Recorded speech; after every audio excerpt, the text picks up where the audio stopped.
You've been on my mind recently. You should keep popping up in my dreams. You don't do anything, you're just there. 만약 여러분들이 전 세계 모든 사람들의 꿈속에 나타난다면 어떨 것 같으신가요? 아니면 반대로 여러분들의 꿈속에 특정 인물 한 명이 매일 나타난다면 어떠실 것 같으신가요? 오늘 제가 여러분들께 소개해드릴 작품은 어느 날 갑자기 전 세계 사람들의 꿈속에 나타나기 시작한 지루하고 평범한 한 남자의 이야기를 블랙 코미디로 그린 영화 드림 시나리오인데요. 국내에선 뛰어난 연기력과 훌륭한 스턴트 능력을 가졌음에도 나름 괜찮은 작품을 많이 만나지 못해 되려 밈의 대명사처럼 인식된 니콜라스 케이지가 보이즈 오브 페이드, 미드소마, 유전의 감독인 아리 에스터와 함께 직접 제작에도 참여하면서 주인공으로도 열연해 화제를 모았습니다. 그간의 여러 B급 영화들, 마이너하고 조금은 저예산, 하위 장르의 영화들을 위주로 출연해 조금은 아쉬운 행보를 보였던 배우였던지라 이번 작품이 어떤 반등의 계기가 되지는 않을까 하고 기대를 했는데요. 독특한 소재와 형식이 파괴된 비주얼, 중간중간 섬뜩한 장면과 다양한 비유는 영화를 내내 곱씹어볼 여지를 남겨주어서 꽤나 흥미진진했습니다.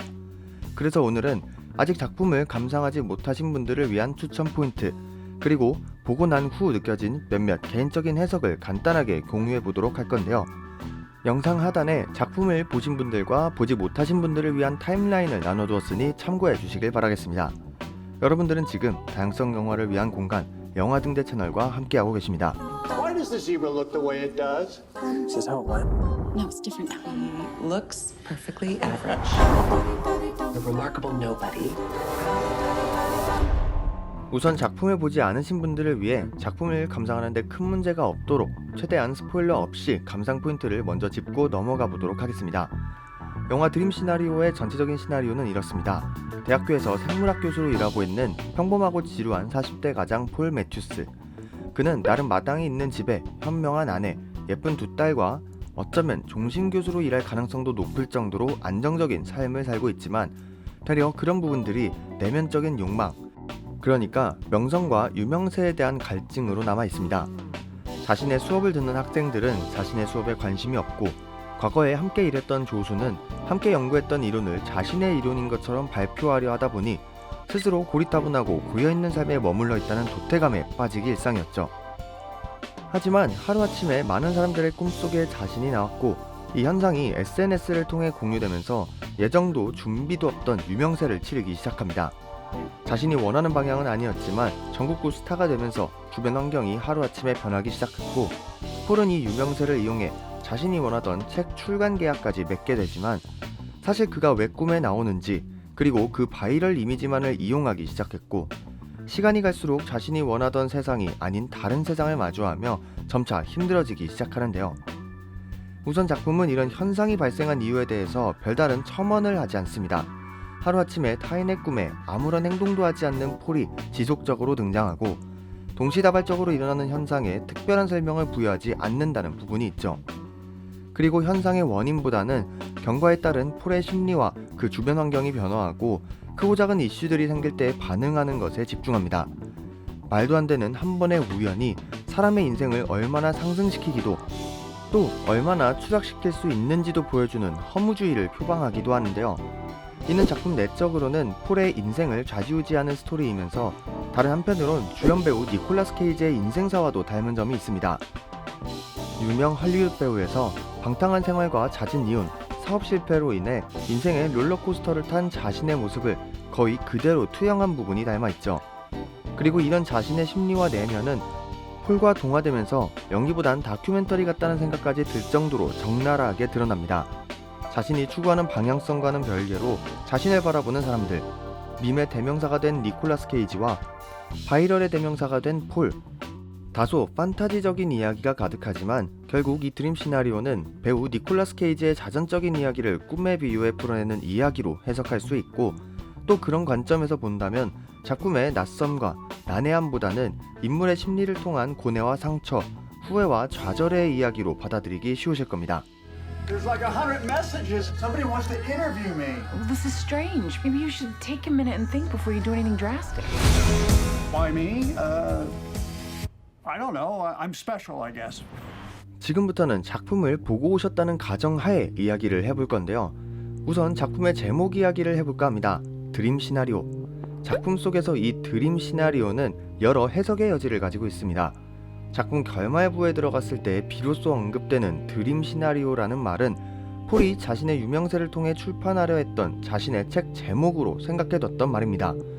물론 이 책은 사실 예전부터 연구하고 꼭 자신의 이름으로 내고 싶던 엔트텔리전스, 즉 개미 지능 이론에 관한 내용도 아니었고 그렇게 애초에 바뀔 의도가 다분했던 제목이지만 이는 폴이 탄탄대로를 걷기는커녕 이 운명의 장난에 브레이크 없이 휩쓸려 갔음을 표현하는 역설적인 제목이기도 하죠. 또한 한때 모든 사람들의 꿈에 나타나 인기를 얻었지만 얼마 못 가 자신이 악몽으로 등장하기 시작해 모든 사람들이 자신을 꺼리기 시작하면서 직장도 지인도 가족마저 잃게 되는데 타인의 꿈을 직접 체험할 수 있는 기술이 개발되고 이를 사용하여 아내의 꿈에 들어가게 됩니다. 그리고 그 내용은 자신이 유명세를 치르기 전 자신의 꿈에만 나오지 않다며 불평하던 제닛이 만약 자신의 꿈에 등장하면 이런 내용으로 등장했으면 좋겠다 하고 말한 꿈의 내용과 같은데요. 양쪽 어깨에 과한 패드가 들어간 오래된 슈트를 입은 폴이 마치 중세시대 마녀사냥처럼 화형을 당할 뻔하던 제닛을 구해주는 꿈이죠. 이때 마녀사냥의 이미지는 그대로 폴에게도 적용됩니다. 자신의 의도가 없이 발생한 일, 자신의 의도가 없던 악몽을 사람들이 겪게 되면서 온라인, 오프라인에서 폴은 계속해서 화형식을 당하고 있죠. 그리고 여기서 제가 또 하나 이야기하고 싶은 부분은 바로 폴이 나오는 꿈에서 폴의 행동이 바뀌는 이유입니다. 초반 폴은 타인의 꿈속에서 아무런 행동도 취하지 않는 의지가 없는 사람으로서 존재합니다. 방관자의 역할로서만 기능했던 셈이죠.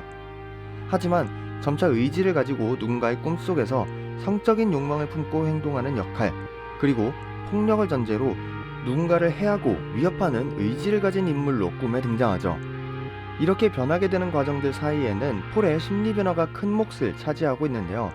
초기에 방관자, 아무런 일도 하지 않을 때는 꿈속에 자신이 나온다는 것을 인식하지 못했고 그렇게 이를 활용할 어떤 의지나 욕망이 없었기에 그대로 정적인 모습만 있었지만 후에 자신의 동창이자 옛 연인이었던 클레어를 만나게 되면서 혹시 자신을 그리워해서 잊지 못하는 것이 아닐까 하는 작은 의심을 품은 순간 폴의 성적인 욕망이 투영되어 몰리의 꿈속에선 관계를 맺는 인물로 등장하고 후에 점차 유명세를 치르고 크고 작은 장애물이 발생하면서 무의식적으로 내재되어 있던 폭력성과 성적인 욕망이 폭발해 타인의 꿈에도 그대로 투영되어 나오죠. 결국 모두의 주목을 받고 싶던 평범한 남성이 다시금 모두의 틈에서 원래대로 평범하게 기능하고 싶어하는 모습은 처음 폴이 강의를 하며 빗대었던 얼룩말과도 닮아 있습니다. 자신을 보호하기 위해 되려 화려함과 독특함을 갖고 진화하게 되었고 화려한 줄무늬는 같은 얼룩말들과 섞여서 포식자의 타겟이 된 자신을 감추기 위함이었던 폴과 니콜라스 케이지를 관통하는 핵심이죠. Things have been different since the dream started. You know, fame can come with some less desirable side effects. You should be prepared for that. 작품 드림 시나리오를 보며 어쩌면 이 작품은 판타지, 스릴러를 기대하고 보면 아쉬울 수 있지만 되려 배우 니콜라스 케이지의 인생사를 조금이라도 알고 드라마적인 요소를 기대했다면 조금은 흥미진진한 작품으로 다가올 거라 생각합니다. 정말 인간 심리를 밑바닥까지 드러내고 어딘가 섬뜩하면서도 불쾌한 느낌을 감각적이게 연출하는 아리 에스터의 흔적도 남아있고 이와 더불어 해시태그 시그널을 통해서도 인간 군중 심리와 무의식과 자의식이라는 키워드를 잘 입히는 크리스토퍼 보글리의 연출 또한 잘 융화되었다고 생각합니다. 드림 시나리오는 분명 서사가 잘 짜여진 작품이 아닙니다. 현상의 인과성에 집중하기보단 현상에 따른 한 인물의 심리적인 갈등과 인생서사를 블랙 코미디로 보여주죠. 그리고 이 부분에서 되려 판타지적인 요소는 더 이상 우리가 살아가는 세계에선 판타지가 아닌 현실주의로 받아들일 수 있게 기능하고 또 메시지를 남깁니다. 수많은 SNS와 미디어에 둘러싸인 우리들, 그리고 여전히 이해할 수 없는 이 알고리즘과 정보의 홍수 속에서 우리가 온전히 한 사람으로서 존재하고 기능하는 방법은 무엇일까요? 작품을 마주한 시청자분들은 이 작품을 어떻게 보셨나요? 댓글로 편하게 남겨주시고 저는 다음번에 또 다른 리뷰 영상으로 찾아뵙도록 하겠습니다. 감사합니다. Guess I'll see you in my dreams. Yes, of course not.